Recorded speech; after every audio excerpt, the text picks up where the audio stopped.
ወደዚህ ዓለም ሳይመጣ ነቢያትን ትንቢት ሲያናግር የነበረው እግዚአብሔር መንፈስ ቅዱስ ነው። ነቢያትን ትንቢት ሲያናግር የነበረው መንፈስ ቅዱስ ዘመኑ ሲደርስ፣ ቀጠሮው ሲደርስ በቀጠሮ ቀን መጣ፣ ሰው ሆኖ ተገለጠ፣ ትምህርቱን ጀመረ። እንግዲህ 3 ዓመትን አስተማረ። ከዚያም በኋላ ላስተማራቸው ደቀ መዛሙርት ይህንን ዓለም አስረክቦ ዓለሙን ዙራችሁ አስተምራችሁ በአብ በወልድ በመንፈስ ቅዱስም እያጠመቃችሁ ደቀ መዛሙርት አድርጓቸው። ይህ ሁላ ሲሆን ግን እስከ ዓለም ፍጻሜ ድረስ እኔ ከእናንተ ጋር ነኝ አለ። ስለዚህ ከእኛ ጋር ያለው ማን ነው? በእኛ መካከል ተገልጦ ሰው ሆኖ የታየው በመስቀል ላይ የተሰቀለው ጌታችን አምላካችን ኢየሱስ ክርስቶስ እግዚአብሔር አብ ወልድ እግዚአብሔር መንፈስ ቅዱስ ናቸው። አሁን እግዚአብሔር ወልድ እግዚአብሔር መንፈስ ቅዱስ ከእኛ ጋር ናቸው ስንል ደግሞ እግዚአብሔር አብ የለም ማለት አንችልም። ምክንያቱም ወልድ ባለበት አብ መንፈስ ቅዱስ አሉ። ወልድ ባለበት ሁሉ ሁሉም አሉ። መንፈስ ቅዱስ ባለበት ሁሉ አብም ወልድም አሉ። ስለዚህ 3ቱ አካላት አብ ወልድ መንፈስ ቅዱስ ከእኛ ጋር ሆነው ነው ስራውን የምንሰራው። መንፈሳዊ ስራን እኛ የምንሰራው አይደለም። የሚሰራው ማን ነው? እግዚአብሔር መንፈስ ቅዱስ ነው። ከኃጢአት በስተቀር እንደዚህ አይነት የሆነ መንፍቅና እግዚአብሔርን ካለማመን በስተቀር እግዚአብሔር አምነው በሚንቀሳቀሱ ሁሉ ስራውን የሚሰሩት አብ ወልድ መንፈስ ቅዱስ ናቸው። ወልድን በማያውቅ እምነቱ ደግሞ የጠራ ባልሆነ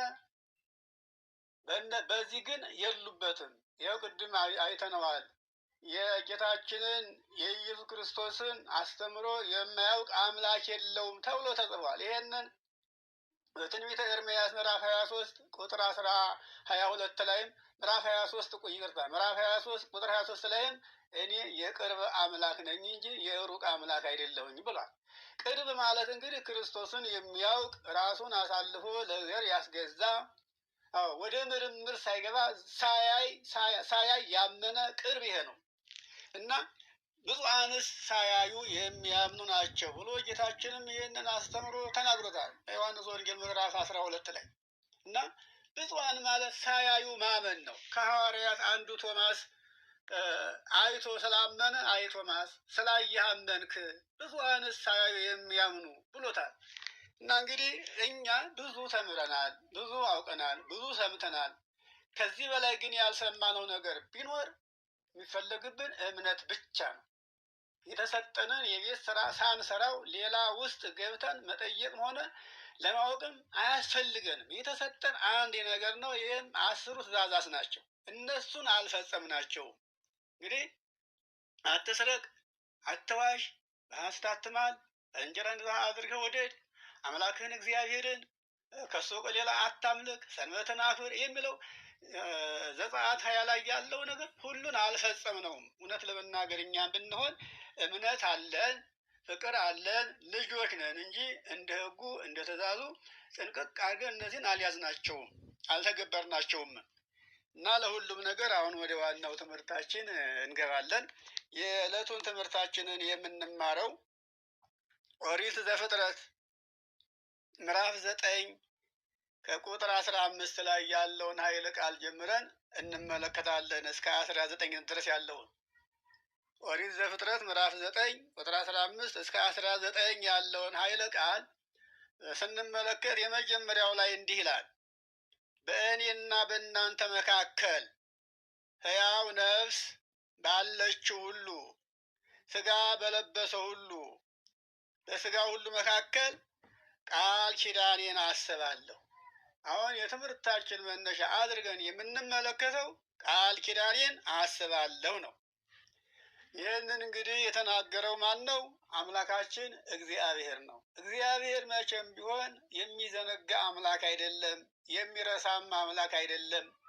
ተናግሮ የማይረሳ ምሎ የማይከዳ እየተባለ በዚህ አባቶቻችን ያገኑታል። ስለዚህ ቃል ኪዳኔን አስባለሁ ምን የሚለውን ሥጋ ያለውን ሁሉ ያጠፋ ዘንድ ዳግመኛ የጥፋት ውሃ አላስነሳው ነው። አያችሁ እንግዲህ ይህንን ነው በዚህ ተመልክተን ዛሬ የዕለቱን በዓል የካቲት 16ን የሚውለውን በዓል በዚህ እንመለከታለን። እንግዲህ ከስሩ ከመሰረቱ ስለ ቃል ኪዳን ያለውን ነገር በትንሹም ቢሆን እንድናስብ ብዬ ነው። እንግዲህ ቃል ኪዳኔን አስባለሁ ስጋ ያለውን ሁሉ ያጠፋ ዘንድ ድጋሜ የጥፋትን ውሃ አላመጣም አለ። ያው እንግዲህ በኖህ ዘመን የነበረውን ታሪክ አሁን ለዚህ ትውልድ መተረክ አያስፈልግም። በኖህ ዘመን ምን እንደተፈጠረ እናውቃለን። ዓለም ጠፍታለች። ከዚያ ሁሉ ዓለም የተረፉት 8 ሰዎች ናቸው። ከ8ቱም ሰዎች አንዱ ኖህና ባለቤቱ 3ቱ ልጆቹና የልጆቹ ሚስቶች ናቸው። 3ቱ ልጆቹና የልጆቹ ሚስቶች 6ቱ፣ ኖህና ባለቤቱ 8ቱ እነዚህ ናቸው የተረፉት። እንግዲህ አሁን በዚህ ዓለም ላይ ያለ የሰው ልጅ ከነዚህ ከስምንቱ አልኩ እንጂ ከ3ቱ የወጣ የለም። ምክንያቱም ኖህ ከጥፋት ውሃ በኋላ ልጅ አልወለደም። ከጥፋት ውሃ በፊት የተወለዱ 3 ልጆች ነበሩ። የነዚህ የ3ቱ ልጆች ዘር ነው ዛሬውን በምድር ላይ የሚታየው። ይገርማቸዋል።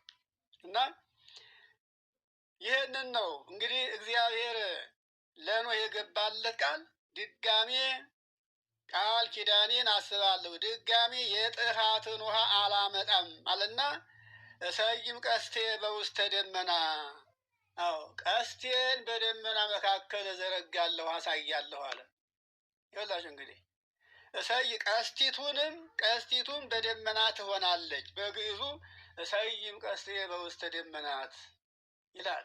እዚሁ ላይ ቁጥር 16 ላይ ቀስቴን በደመና እዘረጋለሁ በእኔና በምድር ላይ በሚኖረው ስጋ ለባሽ ሁሉ ላይ በሕያው ነፍስ ሁሉ መካከል ያለውን የዘላለምን ቃል ኪዳን ለማሰብ አያታለሁኝ። አያችሁ፣ የዘላለምን ቃል ኪዳን ለማሰብ አያችሁ፣ አስቡትም አይን ነገር በእኔና በስጋ ለባሹ መካከል ያለውን የዘላለም ቃል ኪዳኔን ለማሰብ ሁልጊዜ አያታለሁ ይላል። ያቺ ቀስት እንግዲህ እስካሁን ድረስ ባለ በዘመናችን ይኸው ጥንትም ነበረች፣ አሁንም አለች፣ ወደፊትም ትቀጥላለች።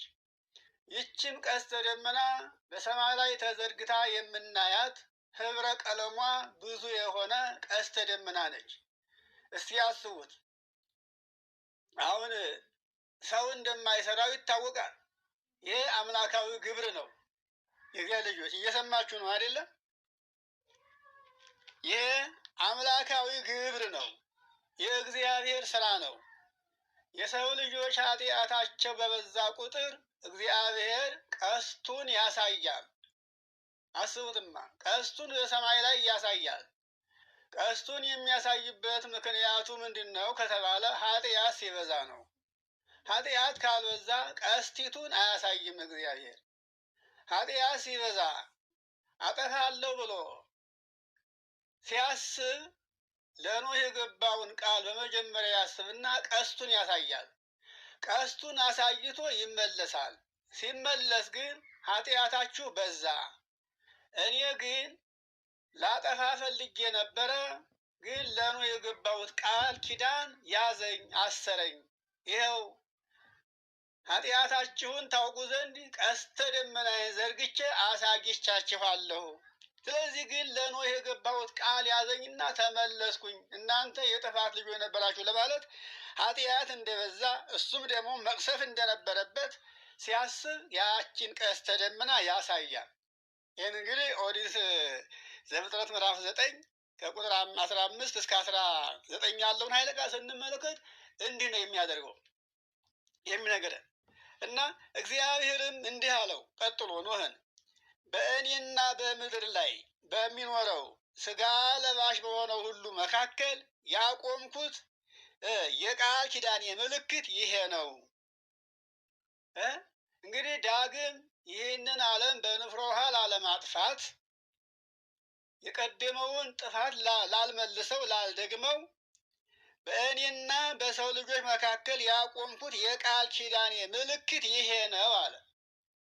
አያችሁት? ይሄ ቃል ኪዳን እንግዲህ እስካሁን ድረስ ጌታችን አምላካችን ኢየሱስ ክርስቶስ እና እናቱ ቅድስት ድንግል ማርያም እስከመጡበት ዘመን ድረስ በዚያች በቀስተ ደመና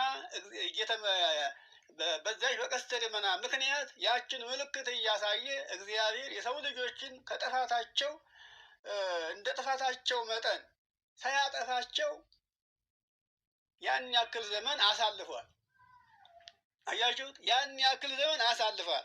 አሁን ያቺ ቀስተ ደመና ያቺ የቃል ኪዳን ምልክት ማን ነበረች ያላችሁ እንደሆነ ጌታችን አምላካችን ኢየሱስ ክርስቶስ የተገለጠባት ሰው ሆኖ የታየባት እመቤታችን ቅድስት ድንግል ማርያም ነች። ክብርና ምስጋና ለአምላካችን ይሁነውና ይኸውላችሁ ታሪኩ ቀደም ያለ ነው። ከዓለም በፊት ዓለም ሳይፈጠር ይሄንን ዓለም እንደሚጠፋ ያውቃል እግዚአብሔር። ይገርማችኋል። ይሄንን ዓለም እንደሚበላሽ እንደሚጠፋ ኃጢአት ላይ እንደሚወድቅ ስለሚያውቅ ይህንን ዓለም የሚያድስበትን ማደሻውን አስቀድሞ በህሊናው አስቧት ነበረ። ማርያም እሰ ነበረትም ቅድመ ዓለም በህሊና አምላክ። ማርያም እሰ ዓለም ከመፈጠሩ አስቀድሞ በአምላክ ህሊና ታስባ ትኖር ነበረ ይላል መጽሐፉ። ታዲያ ይህንን የክርስቶስ ፍቅር ያልገባው እንዴት ሊቀበሉ ይችላል? አሁንም እኮ እያየን ነው። ገና ድንግል የሆኑ እንደተወለዱ ከእናታቸው ማኅፀን እንደወጡ ያሉ ሰዎች እኮ አሉ። አያችሁ፣ ሰው መቼም የፈለገውን ያክል ለምን 120 ዘመን ለምን ከዚያ ላይ ሆነውም ካላወቀ አላወቀም በቃ። ይገርማቸዋል። እውነቱ ካልገባው ሰው ምንጊዜም ድንግል ነው። ድንግል ማለት ምንም እውቀት የሌለው ማለት ነው።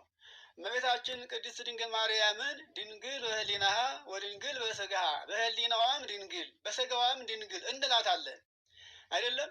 ድንግል ያሰኛት ምንድን ነው? ጥፋትን አታውቅም ነው። አያችሁ፣ ድንግልናዋ በዚህ ዓለም ያለ የሰው ልጅ የሚሰራውን ስራ ሁሉ ስለማታውቅ ለዚህ ዓለም ድንግል ናት። ይሄን ዓለም አታውቅም ነው። በህሊናዋም ድንግል ናት። በህሊናዋ ስጋዊ ነገር አታስብም። ሰው የሚያስበውን ከንቱ ምኞት አትመኝም። ህሊናዋ ድንግል ነው።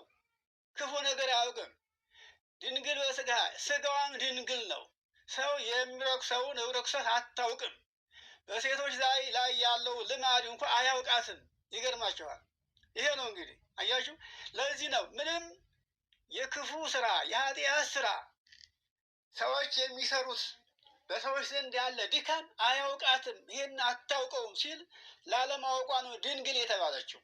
እንግዳ እግዚአብሔርንማ ከመላእክት በላይ ታውቅ ነበረ። ይገርማችኋል። ከመላእክት በላይ እግዚአብሔር እንድታውቀው አድርጎ ነው የፈጠራት። ጥንቱንም ከመጀመሪያው ጊዜው ቀጠሮው ሲደርስ ልጁን የሚልክባት ልጁ የሚገለጥባት የሥላሴ ዙፋን ስለነበረች እንድታውቀው አድርጎ ስለፈጠራት እግዚአብሔር ከመላእክት በላይ ታውቀው ነበረ። አያችሁት? እመቤታችን የምታውቀውን መላእክት አያውቁትም ነበረ። ይገርማችኋል። መላእክት አያውቁትም። እሷ ግን እግዚአብሔር መንፈስ ቅዱስ ብቻ በውስጧ ስለከተመ ስላደረ መልአኩ ቅዱስ ገብርኤልም መንፈስ ቅዱስ ይጸልልሻል፣ ያድርብሻል፣ ኃይለ ልዑል ወልድንም ትወልጃለሽ፣ እሱም ስሙንም ኢየሱስ ትይዋለሽ ያላት መልአኩ ራሱ ገብርኤል ይህን ብቻ በስራት ሲያበስራት በስተቀር ሌላውን አያውቅም። መላእክት የማያውቁትን ምስጢር ታውቅ ነበር። ይገርማቸዋል። እንዳውንም ከወለደችው በኋላ መላእክት እንዴት ወለድሽው ይህን ምስጢር ንገሪን ብለው አስጨንቀው እንደያዟት ይናገራል ታሪክ።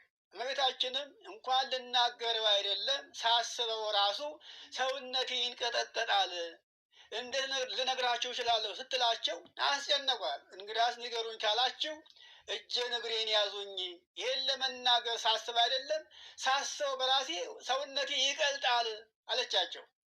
ምስጢሩን ለማወቅ ፈልገው እጇን እግሯን ሲይዟት ግሩም የሆነ አይተውት የማያውቅ መልአክ ታያቸው። ለመላእክት መላእክት ሆነው አይተውት የማያውቁት መልአክ ነበር። ይገርማቸዋል።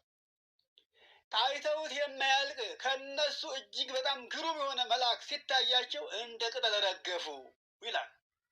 ያ መልአክ ግን ለመላእክት ምን አላቸው? ለእሷ የተሰጠው ጸጋ ለእናንተ አልተሰጣችሁም። እሷ የምታውቀውን ምስጢር እናንተ እንድታውቁ አልተፈቀደላችሁም አላቸው ነው የሚለው። ይገርማችኋል። እና ስለ እሷ እግዚአብሔር ብቻ ነበር የሚያውቀው። እሷ የምታውቀውን የሚያውቅ እግዚአብሔር ብቻ እንጂ እንኳን ሰው ቀርቶ መላእክት እንኳን አያውቁትም ነበር ይህን ምስጢር። እንግዲህ ጌታችን አምላካችን እግዚአብሔር ይህንን ምልክት ይሄ የቃል ኪዳን ምልክት ይሄ ያቆምኩት የቃል ኪዳኔ ምልክት ይሄ ነው። ይህም በሰውና በእኔ ዘንድ መካከል ዳግመኛ ያሳለፍኩት ጥፋት እንዳይደገም ነው አለ። ይህን ካለ በኋላ እንግዲህ ይቺ ቀስተ ደመና ምሳሌ ሆና አልቀረችም፣ አሁንም አለች። እንግዲህ በኦሪት ጊዜ ይሰራ የነበረው ስራ ሁሉ ምሳሌ ሆኖ ቀርቷል።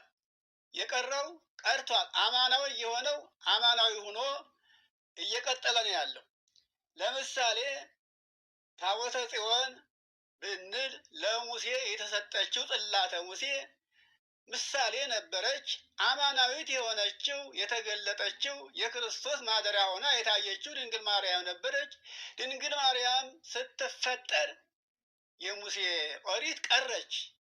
አያችሁ፣ ከነ ሕጓ ከነ ስርዓቷ ከነ ብዙ ታሪኳ ቀረች። ኦሪቱን ቀርታለች። አሁን የማታልፍ የማትለወጥ ሕግ ማነች? እግዚአብሔር አስቀድሞ ለኖህ የገባለት ቃል ኪዳን ያቺ ቀስተ ደመና አሁንም አለች። አማናዊቱ ግን ቀስተ ደመና ድንግል ማርያም ነበረች። የወላጁ እንግዲህ አሁን ይሄ ነው እንግዲህ ዛሬ እኛ ኪዳነ ምሕረት ስንል የምሕረት ቃል ኪዳን እግዚአብሔር ለሰው ልጆች ያደረገበት ብለን ነው የምናስበው። ይሄ የምሕረት የይቅርታ ቃል ኪዳን አስቀድሞ የተዘጋጀ ለሰው ልጆች እግዚአብሔር የገባው ቃል ኪዳን ነው። አስቡት። እመቤታችንማ እንግዲያ ስሟ ማርያም ነው። አያችሁት? ማርያም ነው። ኪዳነ ምሕረት ማለት ኪዳን ማለት መሐላ፣ አንድነት፣ መተባበር፣ መተሳሰብ፣ መተማመን ነው። ምሕረት ቸርነት ነው፣ ይቅርታ ነው፣ ምሕረት ነው፣ ሰላም ነው፣ ፍቅር ነው። አያችሁ፣ የፍቅር የሰላም የአንድነት ቃል ኪዳን ስንል እንግዲህ በሰውና በእግዚአብሔር ያለው መከባበር፣ ሰው አምላኩን ፈርቶ አምላኩን አክብሮ መኖሩ፣ እግዚአብሔር ደግሞ ለሚያከብሩት ለሚታዘዙት ያለው ቃል ኪዳን ማለት ያለው መሐላውን አጽንቶ ይኖራል። እንግዲህ ቃል ኪዳን ማለት መሐላ ነው። በአጠቃላይ ተካሄደ ብሎ ተማማለ ነው የሚለው ራሱ ግዙ ተካሄደ ብሎ ተማማለ ማለት እንግዲህ ተማማለ። ያ መማማል ማለት በመካከላቸው ምንድን ነው የተማማሉት? ፍቅር ነው፣ አንድነት ነው፣ መተሳሰብን ነው፣ ማዘዝና መታዘዝ ነው። መታዘዝ የሰው ነው፣ ማዘዝ የእግዚአብሔር ነው። መገዛት የሰው ነው፣ ገዥነት የእግዚአብሔር ነው። ሰው ገዥውን አውቆ እንዲኖር ነው። የፈጣሪውን የእግዚአብሔርን ቃል ሰምቶ መኖር እንዲችል ነው። እና በዚህ ቃል ኪዳን መሰረት እግዚአብሔር ዓለሙን ይመራል፣ ወደፊትም ይመግባል፣ ይመራል፣ ያኖራል የእግዚአብሔር ልጆች። እና ይህንን ታሪካችንን ቀደም ብሎ ከተነገረው ተነስተን ዛሬ ኪዳነ ምሕረት የተባለበት ምክንያቱ ምንድን ነው ብለን ብናስብ ይህ እግዚአብሔር ዓለምን ለማዳን የገባው ቃል ኪዳን ነበረ። በድሮ ጊዜ በደመና በቀስተ ደመና ይታይ ይገለጥ ነበረ። ሰዎች ኃጢአታቸው ሲበዛ ላለማጥፋት ቀስተ ደመና አሳይቶ ይመለስ ነበረ። አሁንስ የተባለ እንደሆነ አሁንማ በዚያች ቀስተ ደመና ያቺ ምሳሌዋ ቀርታ ያቺ ቀስተ ደመና ማናት? ድንግል ማርያም ነች። አስቡት እንግዲህ በድንግል ማርያም ማኅፀን ቃሉን አሳደረ። ይሄ ቃል ቀድሞ ለነ ሙሴ የተሰጠ በጽላት በእብነበረድ ተጽፎ የተሰጠ ቃል 10 ሕጎች ነበሩ። እነዚያም 10 ሕጎች የእግዚአብሔር ቃል ነበር። እንግዲህ ያ ቃል ነው 10 ሕግ የተባለውም ሕጉ ትእዛዙ ነው። ያ ሕጉ ያ ትእዛዙ ያ ቃሉ በማኅፀነ ማርያም አደረና ሰው ሆኖ ተገለጠ። ስለዚህ ራሱን አስተማረ፣ ራሱን ገለጠ፣ እውነቱን መራ። በነቢያት አድሮ ያናገረውን ትንቢት ተረተረው፣ ተረጎመው። ከሰው ሕሊና ርቆ የነበረውን ምስጢር ገለጠው። ይገርማቸዋል። በዚያን ጊዜ የነበረው እውቀትና ዛሬ ያለውን እውቀት በእውነት ብንመዝነው ያ የነበረው እውቀት እንዲሁ ስም ብቻ ነበር እንጂ እውቀት አልነበረም። የአሁኑ እውቀት ግን ፍሬ ያለው ነው። አያችሁ፣ ፍሬ ያለው እውቀት ነው። ፍሬነቱም ምንድን ነበረ? ክርስቶስ ነው። ክርስቶስን ማወቅ ማለት ታላቅ ነገር ነው። የቀደሙት ሰዎች እግዚአብሔርን ያውቃሉ እንዳለ ያውቃሉ፣ ምስጢሩን ግን አልተረዱም፣ አያውቁ ነበረ። አሁን ግን እግዚአብሔር ምስጢሩን ተረድተነዋል። ሰው ሆነ፣ ተገለጠ፣ ስጋዬን ብሉ ደሜን ጠጡ አለ፣ በእኛ መካከል ተመላለሰ፣ ታሰረ፣ ተገረፈ፣ ሞተ፣ ተነሳ፣ አረገ። ካሁን በኋላ ያለው ምጽአቱ ምን ያመለክታል? ውሎ ውሎ ከቤት ኑሮ ኑሮ ከሞት ይባላል። እንግዲህ ኑረን ውለን ወደ ቤታችን ኑረን ደግሞ ወደ ሞታችን እንሄዳለን። ዛሬ ኑረን ወደ ቤታችን አይደለንም። ውለን ወደ ቤታችን፣ ኑረን ወደ ሞታችን አይደለንም። ኑረን ወደ ሞታችን፣ ያ የመጨረሻው የዘላለም ሞት ነው። የዚህኛው ሞት እንግዲህ እንቅልፍ ነው። ትንሣኤ ያለ እንነሳለን። ከትንሣኤ በኋላ ግን እንደ ግብራችን ተጎናጽፈን መልሰን በእግዚአብሔር ፊት በአደባባይ እንቆማለን።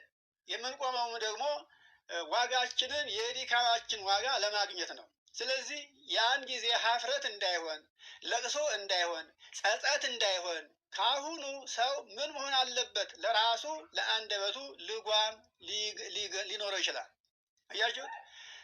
ጌታችን አምላካችን ኢየሱስ ክርስቶስ በዚህ ዓለም ወንጌልን ሲያስተምር ሰውን የሰደበ ሁሉ ኃጢአቱ ይሰረይለታል፣ መንፈስ ቅዱስን የሰደበ ግን ኃጢአቱ አይሰረይለትም ብሏል። አሁን የሰው ልጆች እየዘለፉ ያሉት ማንን እንደሆነ አልገባቸውም። ራሱ ክርስቶስን እንኳን ቢሰድቡት ሰው ሆኗል። አያችሁ፣ ሰው ሆኗል። ሰው የሆነውም ደግሞ ስለወደደን ነው። በሰውነቱ ቢሰድቡትም ይቀበላል፣ ይቅር ይላል። ንስሐ ከገቡ፣ ንስሐ ካልገቡ ግን ይቅርታ የለም። ግን ስጋ ነፍስና ስጋ ያልነሱትን አብን መንፈስ ቅዱስን መንቀፍ ማለት የፈለገውን ያክል ንስሐ ሲገባ ቢኖር ይሄ ኃጢአቱ አይሰረይለትም። አያችሁት? ይገርማቸዋል። የሚገርመው ነገር ዲያብሎስ አንድ ቀን እግዚአብሔርን ተሳድቦ አያውቅም። አያችሁት? እግዚአብሔርን ተሳድቦ ያው የእግዚአብሔርን ፍጥረቶቹን ሰዎችን ይቃወማል፣ ያሰናክላል፣ ወደ ወጥመዱ ይስባል እንጂ እግዚአብሔርን ሰድቦ አያውቅም። ራሱ ዲያብሎስ ግን የእግዚአብሔር ልጆች እንዲጠፉ ስለሚፈልግ በሰዎች ያድርና ሰዎች አምላካቸውን እንዲነቅፉ እንዲሰሩ ያደርጋቸዋል። ይገርማቸዋል። ለምን? እሱ ምን አግዶት? አምላካቸውን ሰድበው ለዘላለም የእሱ አበሩ ነው እንዲኖሩ ያደርጋቸዋል ሰዎችን እንጂ እሱ ራሱ አምላኩን አይነቅፍም፣ ያውቃል። እንደውም ይሄንን ጌታችን አምላካችን ኢየሱስ ክርስቶስ በመስቀል ላይ ተሰቅሎ ሳለ ሰው መስሎት ነበር ያን ሁሉ ዘመን ሲኖርና ነፍሱን ከስጋው ተቆራይቶ ወደ ሲኦል ይዞ ሊወርድ ጠጋ ሲል በአውታረ ነፋስ ወጥሮ ያዘ ይላል። እንግዲህ የስቅለት ዕለት ነው። በአውታረ ነፋስ ወደ ኋላ እንዳይመለስ፣ ወደፊትም እንዳይገሰግስ፣ ወደ ቀኝም ወደ ግራም እንዳያምልጥ በአውታረ ነፋስ ወጥሮ ሲይዘው አምላክነቱን ተረዳ። አምላክ መሆንህንስ አላወቅኩኝም እንጂ አውቄ ቢሆን በእውነት ይሄ ዓለም የኔ ፍጥረት ቢሆን ኑሮ ከዚህም ሌላ 7 ዓለም ቢኖር የኔ የሆነ ያንን እንኳን ካሳ አድርጌ ልክፈልህ ብዬ ባስብ ካሳ ሊሆንህ አይችልም። በአንተ ላይ ካስነሳሁት ከፈጠርኩት ችግር የተነሳ በአንተ ላይ ካለኝ ዘመቻ የተነሳ ይህ ዓለም የኔ ገንዘብ ቢሆን ካሳ ልከፍልህ አልችልም፣ ካሳ ሊሆን አይችልም። አምላክነትን አልተረዳሁኝም እንጂ ነው ያለው። ያን ጊዜ ነው አምላክነቱን ሲረዳ እሱም አውታሩን ረገብ አረገለት ይላል ታሪክ። አውታሩን ሲያደርግለት ጌታ ሆይ ከአሁን በኋላ ዓለም አውቆሃል፣ በዚህ ዓለም ያሉት ሁሉ አንተን አይተዋል። ከእንግዲህ ይህን ሁሉ ስለ እነሱ ሕይወትህን የገበርክላቸውን መስዋዕት የሆንክላቸውን ፈጽሞ ሊረሱህና ሊዘነጉህ አይችሉም። አሁን በኋላ አንተን ይመስላሉ፣ አንተን ይከተላሉ። በሲኦል ያሉትንም ከአሁን በኋላ ከሲኦል ታወጣቸዋለህ። እኔ ብቻዬን በሲኦል ቀረሁኝ አለና አሁን ይሄንን የዋልክላቸውን ውለታ ረስተው ዘንግተው ኃጢአት ሊሰሩ ቢፈልጉ እነዚህን ፍቀድልኝ ሲለው ያን ጊዜ ምንድን ነው ያለው?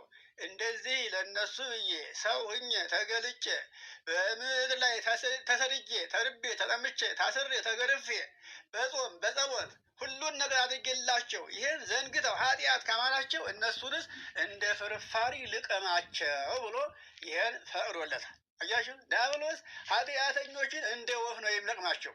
እንደ ወፍ ከለቀማቸው በኋላ ግን አምላካቸውን እንዲሰርቡ ያደርጋቸዋል። አያችሁት? ራሱን ሰውሮ ማለት ነው። ራሱን ጥላ ውስጥ አድርጎ በእነዚህ አድሮ እነሱን አምላካቸውን ነቅፈው ለዘላለም ከሱ ጋር እንዲኖሩ ያድርጋቸዋል። በኋላ ደግሞ አንቺ ጎስቋላ ነፍስ እኔ ያጣኋትን መንግስት አንቺ ልትወርሽ ነበርን እያለ ሲያላግጥባት ይኖራል በኋላ ማለት ነው። እና እንግዲህ የእግዚአብሔር ልጆች ክርስትናችን ይህንን ይመስላልና ዝም ብለን እንደው በክርስትና ስም ተሸፍነን መኖራችን ዋጋ ሊያሰጠን እንደማይችል አውቀን ቃሉም እንደሚለን እንደ ቃሉ ልንመላለስ ያስፈልጋል። እግዚአብሔርን እንፈራዋለን፣ እናከብረዋለን። ይሄ በከንፈራችን ነው። አያችሁት? እናመሰግነዋለን። ይሄ በከንፈራችን ነው። ከከንፈራችን በታች በልባችን አይደለም።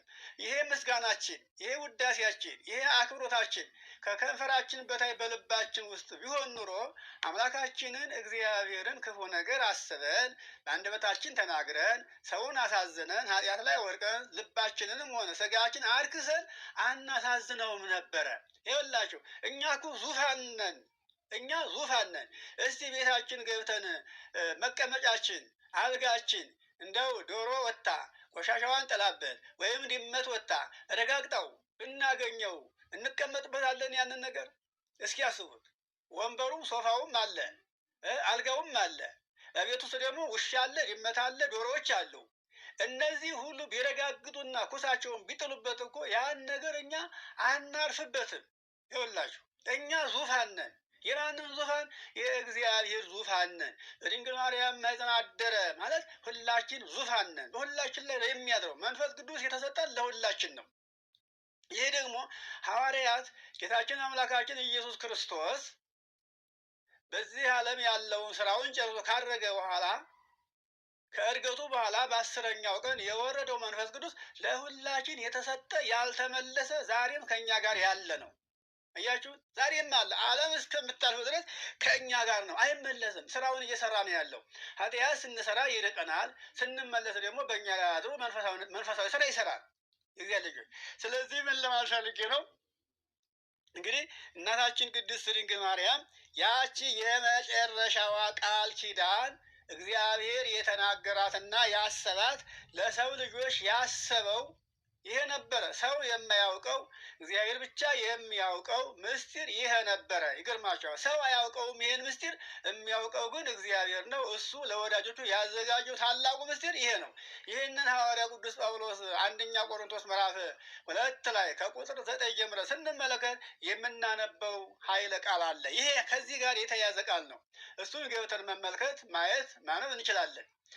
እግዚአብሔር አስቀድሞ ያሰበው በሰው ጆሮ ያልተሰማ የሰው ዓይን ያላየው በሰው ልቡና ያልታሰበ እግዚአብሔር ለሚወዳቸውና ለወዳጆቹ ያዘጋጀው ተብሎ የተጻፈው ይሄ ነው። ይሄንም አሁንም በትንቢተ ኢሳይያስ ምዕራፍ 64 ቁጥር 4 ላይም ስንመለከት እናገኘዋለን። እንግዲህ ይሄንን እግዚአብሔር አስቀድሞ ለእኛ መዳኛ ለእኛ ሕይወት ወደ እሱ ሊስበን ፈልጎ ለእኛ ያዘጋጀው ቃል ኪዳን ማን ነው? ቃል ኪዳኑ እመቤታችን ድንግል ማርያም ነበረች።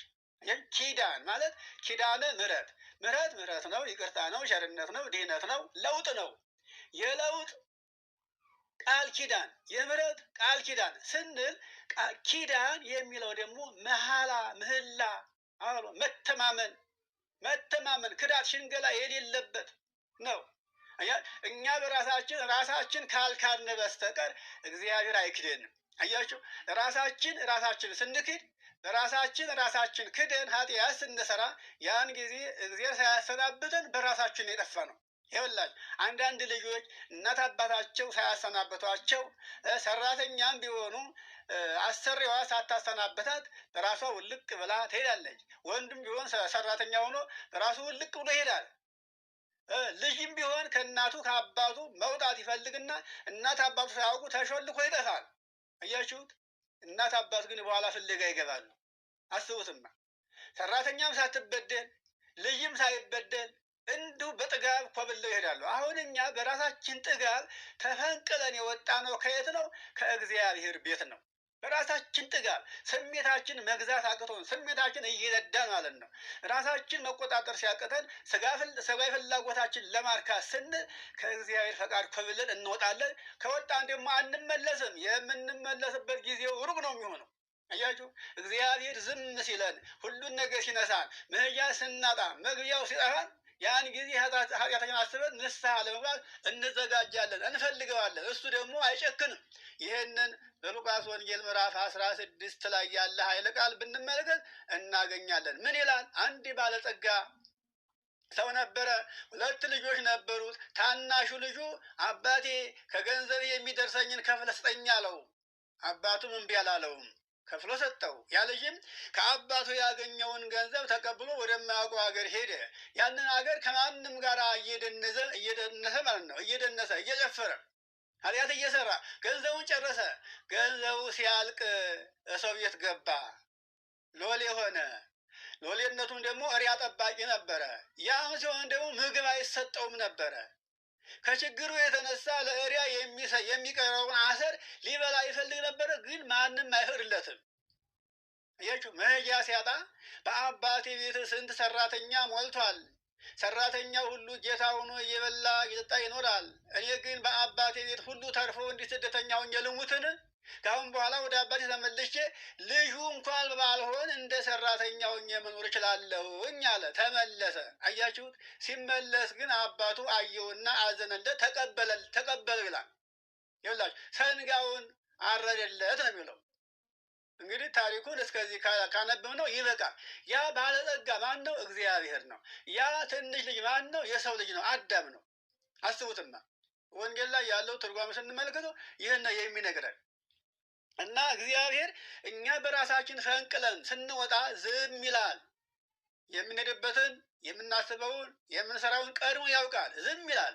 ግን እሱ ዘመን የማይሽረው ነው፣ የማይመሽበት የማይጨልበት አምላክ ነው እና ጊዜውን ጠብቆ እኛ የምንመለስበትን መንገድ ያመቻቻል። እሱም መንገዱ መከራ ነው። አያችሁ፣ ስደት ነው፣ ረሃብ ነው፣ ጦርነት ነው፣ ደዌ ነው፣ ጭንቀት ነው፣ መከራ ነው። ያን ጊዜ መሄጃ ስናጣ፣ አማራጭ ስናጣ ወደ እሱ እናዘነበላለን።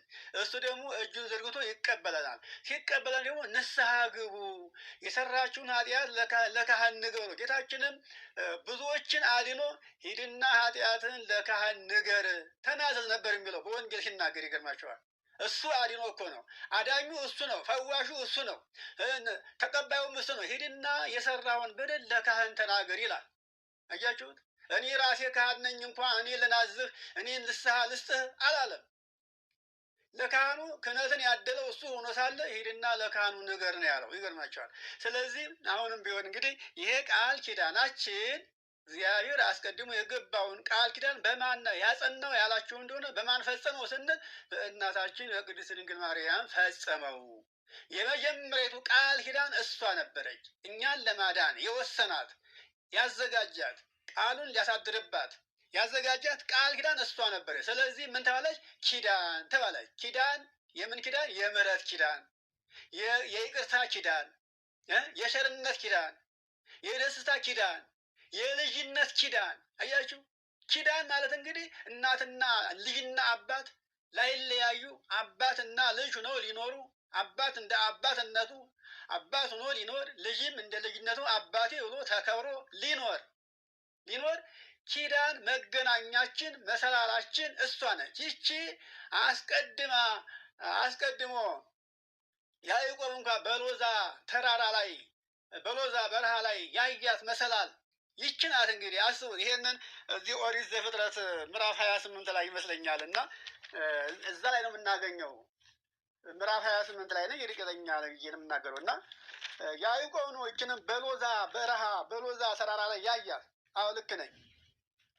እና ከምድር ተተክላ ከሰማይ እስከ ምድር ደርሳ መላእክት ከሰማይ ወደ ምድር ከምድር ወደ ሰማይ ሲወርዱባት ያየ፣ ጫፏ ላይ ደግሞ ንጉሥ ተቀምጦባት ያያት መሰላል ይች ናት። እንግዲህ ይቺ መሰላል ነች። ሰውና እግዚአብሔር ሰውና መላእክት የተገናኙባት መሰላል ይች ናት። የትኛይቱ ያለ እንደሆነ ይቺ የኪዳነ ምሕረት የምሕረት ቃል ኪዳን የተሰጣት አማላጅነት፣ አስታራቂነት እንግዲህ ስምሽን የጠራ ዝክርሽን የዘከረ በስምሽ የተማጸነ እምርልሻለሁ ብሎ ቃል የሰጣት እሷ ናት። አሁን ስሟን የጠራ ዝክሯን የዘከረ ቤተ መቅደሷን የሰራ ያሰራ ሁሉ በእሷ የተማመነ አያፍርም። አስቡት እንግዲህ እናት ነቻ፣ አጥብታ አሳድጋለቻ፣ 9 ወር በማህፀኗ አሳድራለቻ። እስቲ ያስቡት እንግዲህ እግዚአብሔር ያዘጋጃትም ለዚህ ነው። ይህን ዓለም ለማደስ ያዘጋጃ ስለሆነች የምሕረት ቃል ኪዳናችን፣ የምሕረት አደባባያችን፣ የምሕረት ሀገራችን፣ የምሕረት ቤታችን እሷ ናት። ያለ እሷ መኖር አይቻልም። እግዚአብሔርን እሷን ሳንይዝ እግዚአብሔርን አይደለም በሩን እንኳን መርገጥ አይቻልም። የሚገርማችኋል። አያችሁት? ማንን ይዞ ጉዞ እግዚአብሔር እኛና እሱ እንድንገናኝ መጀመሪያ በሐኪ ብለን ልናመሰግናትና ልናከብራት እንዲገባን አድርጎ አሳልፎ ለእሷ ሰጥቶናል። እሷን ሳናውቅ እግዚአብሔርን ማወቅ አይታሰብም። ይገርማቸዋል። ሐዋርያው ቅዱስ ዮሐንስ እንኳን ሲያስተምር አንተ ሞኝ ይላል። አንደኛ መልእክቱ ላይ አንተ ሞኝ በዓይንህ የምታየውን ባልንጀራህን ወንድምህን ሳትወድ እግዚአብሔርን እወደዋለሁ ብትል የሚሆን ይመስልሃልን? ይላል። አሁን ባልንጀራ የተባለ እንግዲህ አዎ በስጋ እናት ናት፣ ባልንጀራም ናት። እያችሁ ለቀደሙት ለቆዩት ባልንጀራ ለሁላችን እናት ናት። ግን ሰው ናትና በሰውነቷ በእድሜ እኩል ለሆኗት ባልንጀራ ናት። ስለዚህ እናታችንን ባልንጀራችንን እሷን ሳንወድ እሷን ሳናከብር እሱ ያከበራቸውን ነቢያትን፣ ሐዋርያትን፣ ጻድቃንን፣ ሰማዕታትን እነሱን ሳናከብር የእነሱ ሎሌ ተገዥ ሳንሆን እግዚአብሔርን ፈጽሞ ልናውቀው አንችልም፣ ልንወርሰውም አንችልም። ልጆቹን ሳንወድለት አንድ ሰው እኛን ሊወደን ፈጽሞ አይችልም። እያችሁ ልጆቹን እየጠላን ሰውየው እንዲወደን ብንፈልግ ይሄ የማይሆን ነገር ነው፣ አይታሰብም። በመጀመሪያ ያን ሰው ስናከብረውም ሆነ ስንወደው ቤተሰቡን፣ ልጁን ልንወድለት ልናከብርለት ይገባናል። ቤተሰቡን ስናከብር፣ ልጆቹን ስናከብር፣ ስንወድለት ያ ሰው እኛንም ያከብራል፣ እኛንም ይወዳል። እንደዚህ ነው። እግዚአብሔርም ቤተሰቦች አሉት።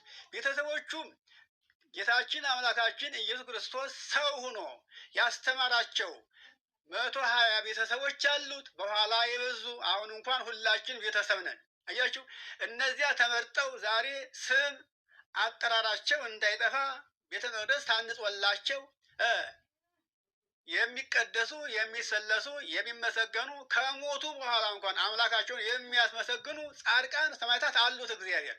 እነዚህን ሁሉ ሳንወድና ሳናከብር እሱን ብቻ እንወዳለን የሚለው ይህ ህልምና ቅይት ብቻ ነው የሚሆነው።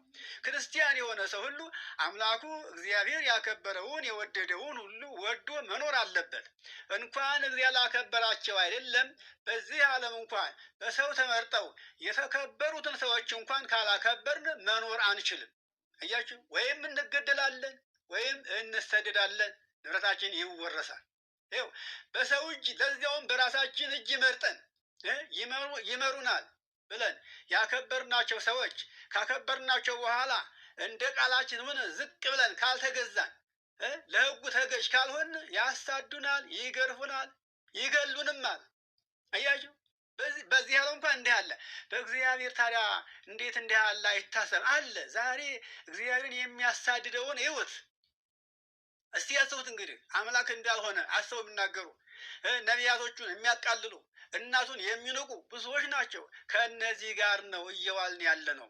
ይህንን ኃይለ ቃል በ3ኛይቱ የዮሐንስ መልእክት ቁጥር 9 ላይ ያለውን እና 2ኛይቱ ዮሐንስ መልእክት ቁጥር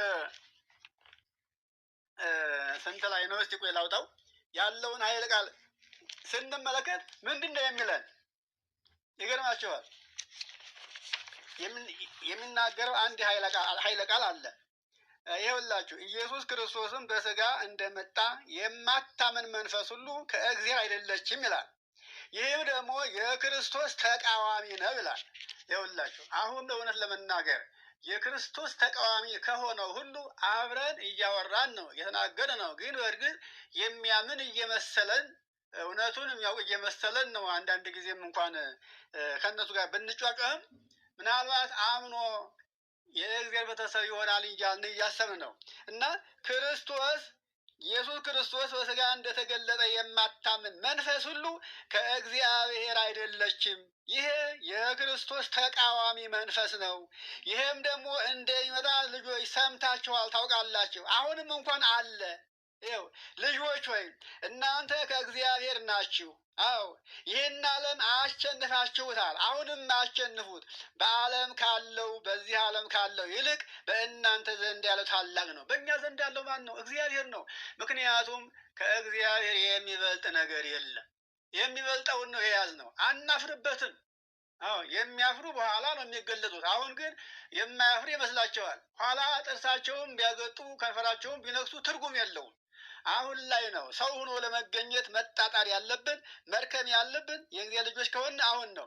እነሱ ከዓለም ናቸው። ስለዚህ ከዓለም የሆነውን ይናገራሉ፣ ዓለሙም ደግሞ ይሰማቸዋል፣ ዓለማዊ ናቸውና። እኛ ግን ከእግዚአብሔር ስለሆነ እግዚአብሔር ያውቀናል። እግዚአብሔርን የሚያውቅ ያውቀናል፣ ይሰማናል። ከእግዚአብሔር ያልሆነ ከቶ እኛን ሊሰማንም ሊያውቀንም አይችልም። ይሄ አሁን የምንጮኸው ጩኸት ሁሉ ከእግዚአብሔር ያልሆነ ስለሆነ ፈጽሞ ሊያደምጠን አይፈልግም። እያችሁት ሰይጣን መቼም ቢሆን ለእኛ ጆሮውን አይሰጥም። ይሄንን ማወቅ አለብን። ሰይጣን ነው። አስቡት፣ ክርስቶስ እንደሆነ አውቆ ሊያምን ያልቻለ ሰይጣን ዛሬ በእኛ በደቀ መዛሙርት ሊያምን አይችልም። ሰይጣን ለእኛ ጆሮውን አይሰጥም። ይሄን እንድናውቅ። እኒህ ደግሞ የሰይጣን መልእክተኞች እስከሆኑ ድረስ ለእኛ ጆሮ የላቸውም። የእኛን ጉንጭ ከማልፋት ያለፈ ጥቅም አይሰጡም ለማለት ፈልጌ ነው። ይህንን አሁን ያልኳችሁ ቃል የመጀመሪያዊቱ የዮሐንስ መልእክት ምዕራፍ 4 ከቁጥር 3 ያለችውን ጀምሬ ነው ያሰማችሁ። ሌላ ሶስተኛ የዮሐንስ መልእክት አንድ ምዕራፍ ነች። ቁጥር 9 ላይ ስንመለከት እንዲህ ነው የሚለው፣ ሙሉ ደመወዝን እንድትቀበሉ እንጂ የሰራችሁትን እንዳታጠፉ ለራሳችሁ ተጠንቀቁ። እያችሁት እየደከማችሁ ነው። በተለይ በዚህ ጾም ያለውን ድካም እያንዳንዳችን እናውቀዋለን። ሌትም ቀንም ምንጊዜም በአገልግሎት ነው ያለ ነው።